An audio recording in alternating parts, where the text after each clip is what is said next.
The gunshot echoed through the Montana territory like thunder, scattering birds from the pines as Juliette Collins flinched in the back of the wagon. It wasn't the first time she'd heard gunfire since being purchased in St. Louis, but this sound held finality a period at the end of her former life. Spring of 1876 had brought nothing but misfortune, leaving her an orphan at 22, indebted to a banker who'd sold her to a frontier trader needing a woman for a grieving rancher. "Almost there," the trader muttered, not bothering to look back at her. "Remember what I told you." Garrett Zimmerman lost his wife last winter. Fever took her. He paid good money, so you best be accommodating. Juliette clutched her small bag of possessions, the only remnants of her previous life. Her father's pocket watch hidden in a secret pocket was all she had left of her family. She'd been educated, raised to be a lady, not a replacement wife sold to a stranger in the wilderness. Yet here she was, property exchanged for coins. The wagon crested a hill, revealing a valley nestled between mountain ranges. A modest ranch spread before them, a sturdy two-story house, a large barn, and several outbuildings. Cattle dotted the pastures and smoke rose from the chimney. "There it is. Your new home," the trader announced flatly. "Zimmerman's got one of the better spreads in these parts." "You could have done worse." As they approached, a tall figure emerged from the barn. Even from a distance, Juliette could see the man's broad shoulders and the purposeful way he moved. He stood waiting as the wagon rolled to a stop, his face partially shadowed by a worn Stetson. "Zimmerman." The trader called out, "Brought what you asked for." The man stepped forward, and Juliette got her first clear look at the man who had purchased her. Garrett Zimmerman wasn't what she'd expected. His face was weathered but younger than she'd imagined, perhaps early 30s. A neatly trimmed beard framed a strong jaw, and his eyes blue as the Montana sky held a weariness that spoke of recent grief. "This is her?"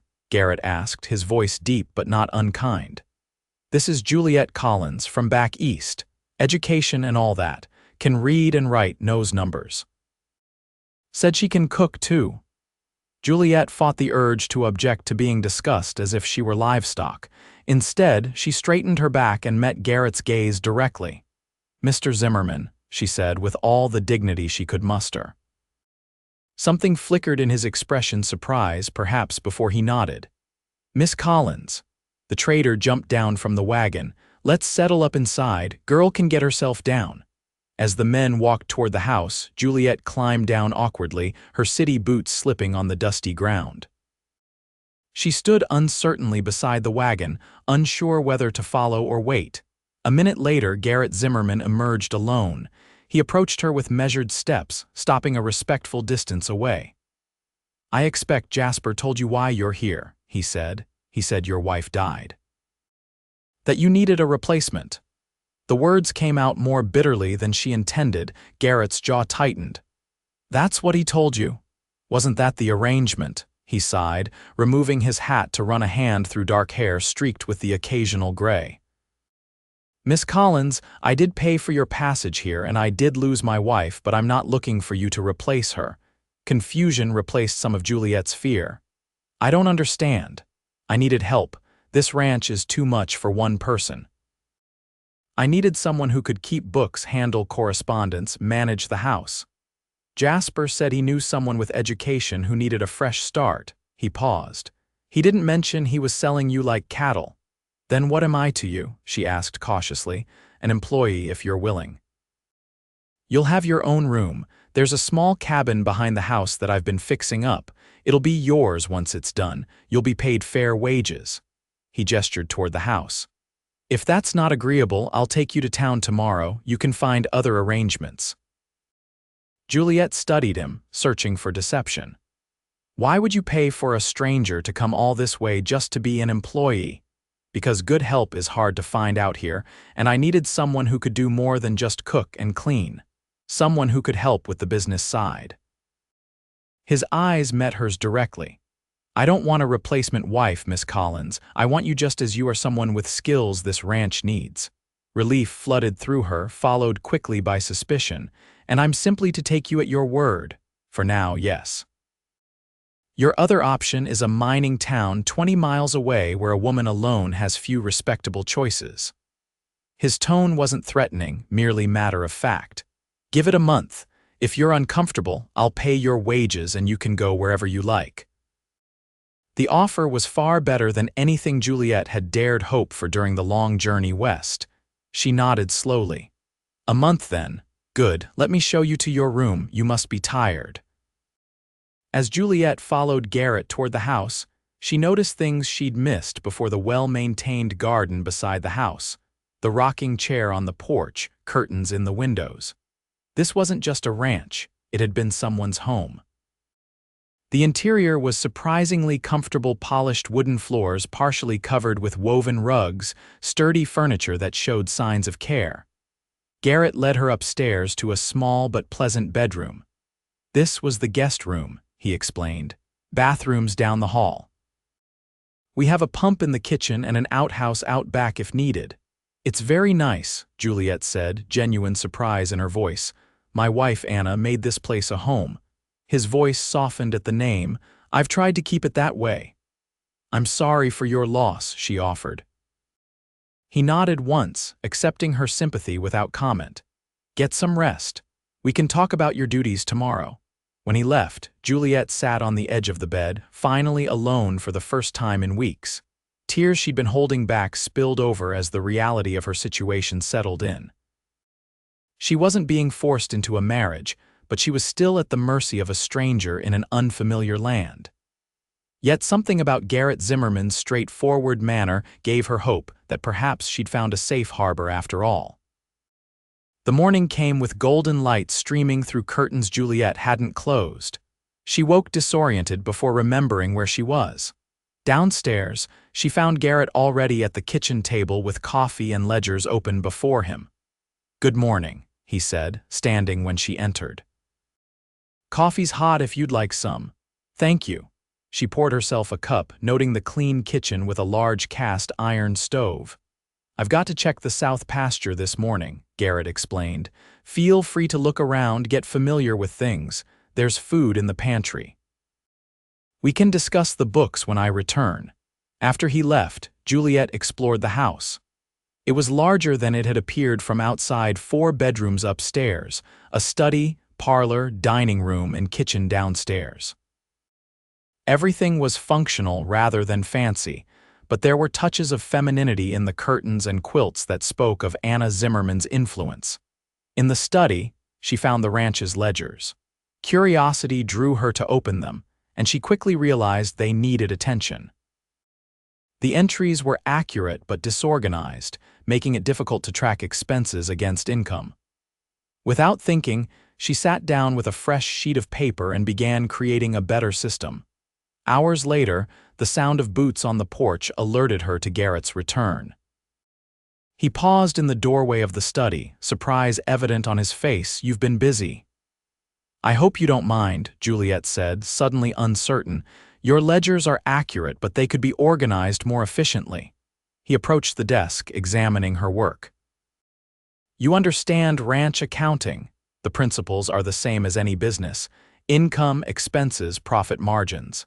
She gestured to her notes. You're spending more on grain than you might need to. There's a pattern of waste in the winter months. Instead of being offended, Garrett looked impressed. Anna used to say the same thing. She handled the books before. He trailed off. This is exactly what I needed. They spent the afternoon reviewing the accounts, Juliette explaining her suggested system while Garrett provided context about the ranch operations. He listened attentively, asking questions that revealed a sharp mind behind his rugged exterior. Days turned into weeks as Juliette settled into life at the ranch. She took over management of the household and bookkeeping, freeing Garrett to focus on the cattle and land. They developed an easy working relationship, taking meals together and discussing the day's events. Juliette discovered that Garrett wasn't the rough cowboy she'd expected. He was well-read, with a small library of books he'd accumulated over the years. In the evenings, they sometimes sat in comfortable silence by the fire, each absorbed in their own reading. One night, about 3 weeks after her arrival, Garrett spoke of Anna for the first time since that first day. "We were childhood sweethearts back in Missouri," he said quietly, staring into the fireplace. "Came out here together 10 years ago with nothing but dreams and determination. Built this place together," he sighed. "The fever took her so fast, 3 days from first symptom to gone." "That must have been terrible," Juliette said softly. "Worst days of my life." His hands tightened around his book. "For months after, I couldn't see the point in any of this without her." Then spring came, cattle needed tending, and life went on whether I wanted it to or not. "Is that when you sent for me?" He nodded. "The ranch was falling apart without someone managing things properly. I knew I needed help, but I couldn't bear the thought of someone trying to take Anna's place. That's why I was clear with Jasper I needed an employee, not a wife." His mouth twisted wryly. Obviously, he had his own interpretation. "I'm glad he did," Juliette admitted. "Otherwise, I might still be in St. Louis at the mercy of my father's creditors." Garrett looked at her thoughtfully. "You never told me how you ended up with Jasper." Juliette hesitated, then decided truth was best. "My father was a professor. After my mother died, he turned to gambling to ease his grief. When he passed unexpectedly, I discovered he'd borrowed substantial sums from a banker named William Prescott. With no way to repay the debt, Prescott gave me a choice: work off the debt in his household in a position that was clearly more than housekeeping, or be sold to someone who needed a woman out west." Garrett's expression darkened. "That's not much of a choice." "No, it wasn't, but here I am." She managed a small smile. "And it's turned out better than I dared hope." "The month is almost up," he said after a moment. "You're free to go to town if that's still what you want." Juliette considered the option. In 3 weeks, the ranch had begun to feel like home. She had her own space, meaningful work, and Garrett treated her with respect. The alternative, a mining town where women were scarce and vulnerable, held little appeal. "I'd like to stay," she decided, "if you're satisfied with my work." Relief visibly crossed his features. "More than satisfied. You've already made improvements I wouldn't have thought of." As spring turned to summer, Juliette found herself increasingly drawn to Garrett. She admired his quiet strength, his fairness with the ranch hands, and his unexpected gentleness with injured animals. She caught him watching her sometimes, a contemplative look in his eyes that made her heart flutter, but he maintained a respectful distance. On a warm July evening, Juliette sat on the porch watching a spectacular sunset paint the mountains in gold and crimson. Garrett joined her, 2 glasses and a bottle in hand. "Special occasion?" she asked as he poured amber liquid. "4 months since you arrived," he said, handing her a glass. "Seems worth marking." They sipped in companionable silence, watching the sky darken and stars emerge. "I never properly thanked you," Garrett said eventually. "For what?" "For bringing life back to this place." He gestured toward the house. "It was just a building after Anna died. Now it's a home again." His words warmed her more than the whiskey. "I should thank you too. You gave me freedom when you could have demanded anything." "I would never," he began fiercely, then caught himself. "No decent man would. There are fewer decent men in the world than you might think," she said softly. Their eyes met in the gathering dusk, and for a moment, Juliette thought he might reach for her hand. Instead, he stood abruptly. "It's getting late. Good night, Juliette." She watched him disappear inside, wondering if she'd imagined the tension between them. The following weeks brought increasing activity as Garrett prepared for the fall cattle drive. Juliette found herself taking on more responsibilities, coordinating supplies and handling correspondence with buyers. Garrett praised her efficiency, and she found herself glowing under his approval. One afternoon, Juliette was hanging laundry when a dust cloud on the horizon announced riders approaching. Garrett emerged from the barn, rifle in hand, a precautionary measure that was standard in the territory. 3 men rode into the yard, their appearances marking them as cowboys rather than troublemakers. Garrett relaxed slightly, lowering his rifle. "Zimmerman," called the lead rider, a weathered man with a silver-streaked beard. "Heard you were looking for hands for the drive." "That depends on who's asking, Jim," Garrett replied. The men dismounted, and Garrett stepped forward to shake hands with the older man. Introductions were made. Jim Bradford and his two companions, Tom and Lyle, experienced drovers looking for work. And who might this be? Jim asked, noticing Juliette. Juliette Collins, Garrett said. My ranch manager. The simple description, stated without qualification or explanation, filled Juliette with unexpected pride. She wasn't introduced as a housekeeper or bookkeeper, but as someone essential to the ranch's operations. Jim's eyebrows rose. Ranch manager? Times are changing, I see. For the better, Garrett replied firmly. Miss Collins keeps this place running smoother than I ever could alone. The men were hired after Garrett vouched for Jim's reputation, and preparations for the cattle drive accelerated. Juliette found herself working closely with Garrett, planning the route and supplies needed for the journey to the railhead in Miles City. I've been thinking, Garrett said one evening as they reviewed maps. You should come on the drive. Juliette looked up in surprise. Me? Women don't go on cattle drives. They don't usually manage ranches either, but you've proven that old ways aren't always best. He traced the route on the map. You've done the planning, you should see it through. Besides, there are contracts to negotiate and you're better with numbers than I am. The men won't like it, she warned. The men work for me, and I say you're coming. His expression softened. Unless you'd rather not, the invitation represented more than just a cattle drive. It was Garrett acknowledging her as a true partner in the ranch's operations. I'd be honored to come, she said.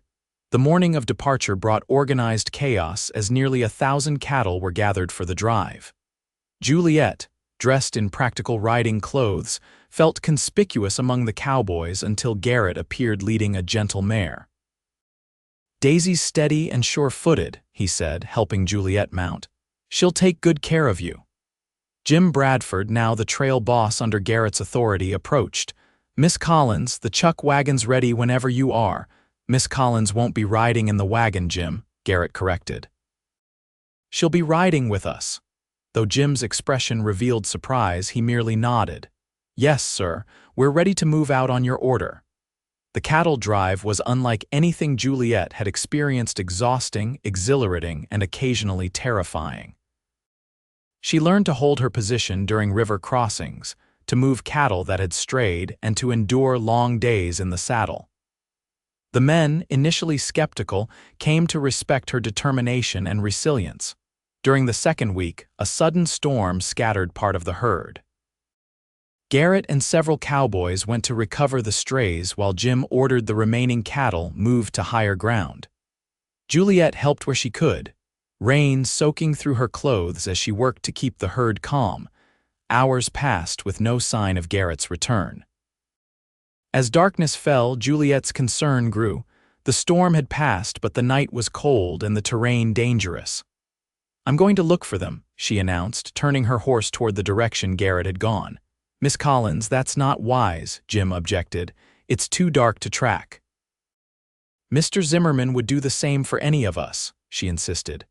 I know these lands from the maps, I can find them.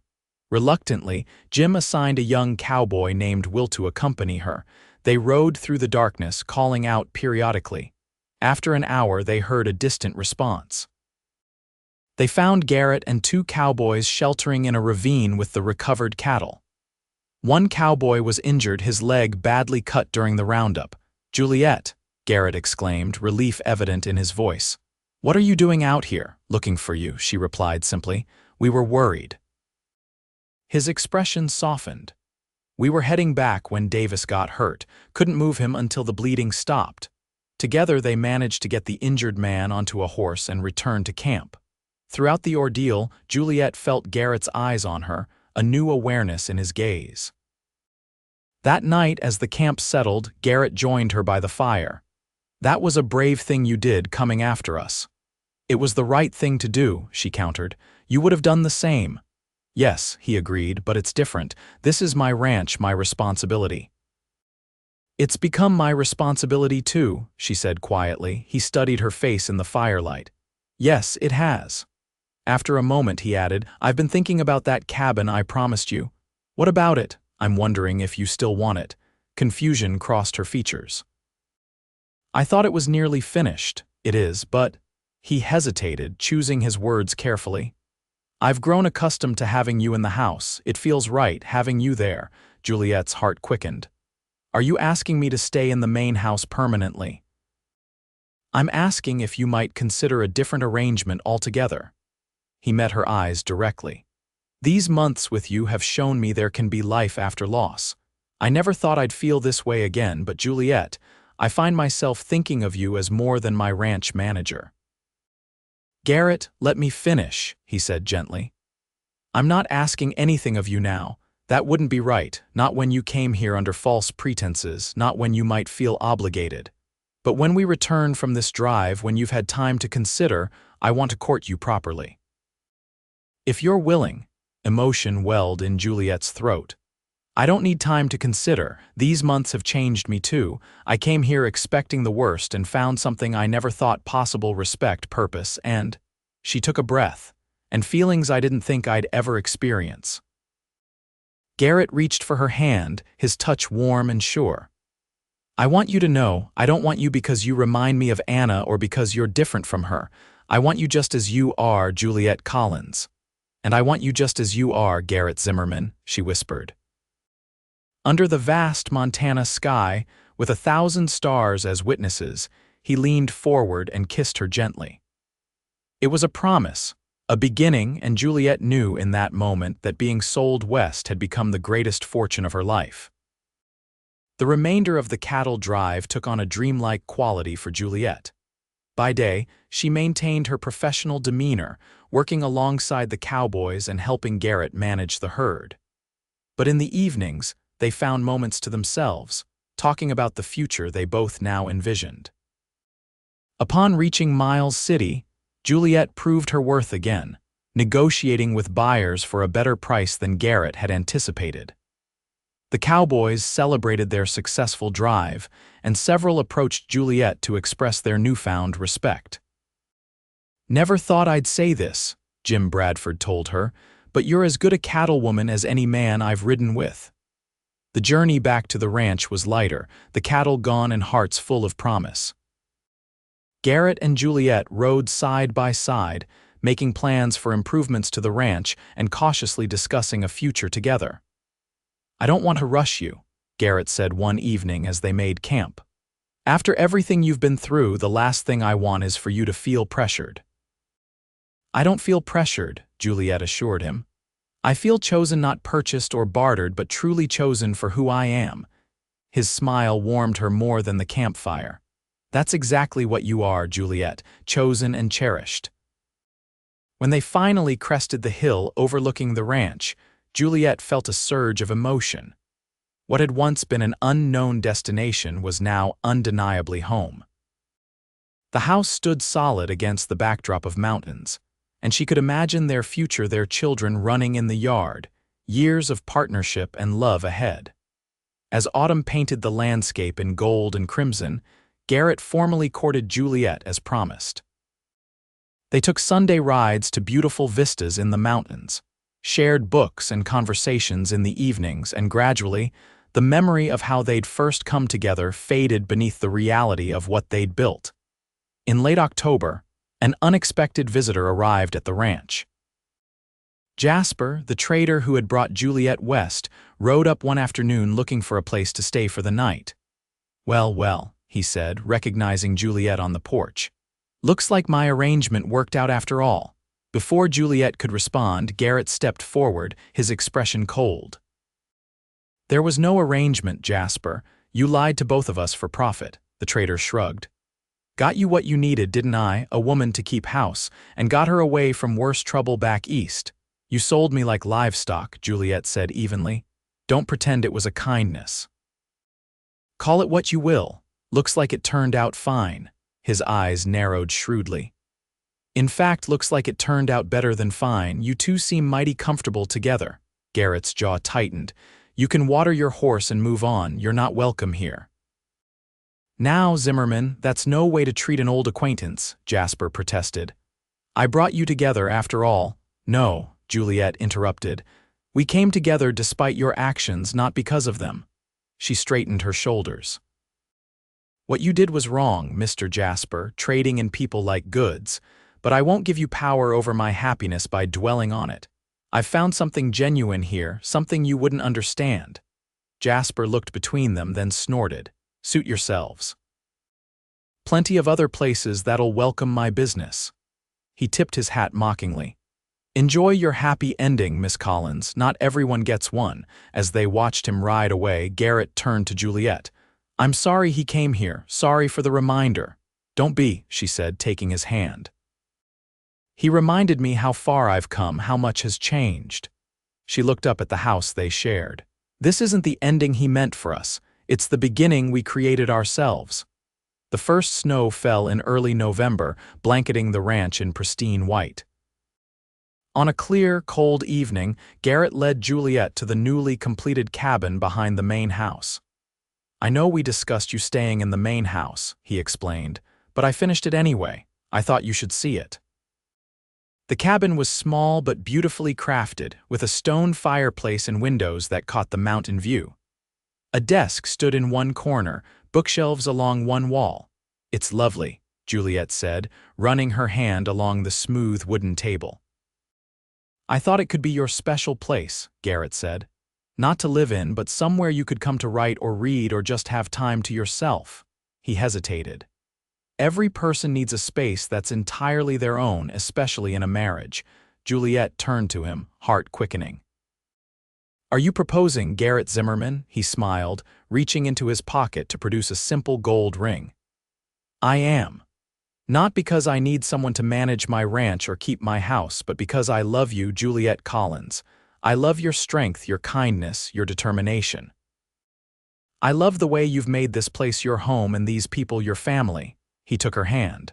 Will you marry me and make it official? Tears welled in Juliette's eyes. Yes, she whispered. Yes, with all my heart. They were married on Christmas Day in the ranch house, with Jim Bradford and the regular ranch hands as witnesses. Juliette wore a blue dress she'd sewn herself, and Garrett stood tall in his best suit, his eyes never leaving her face as they spoke their vows.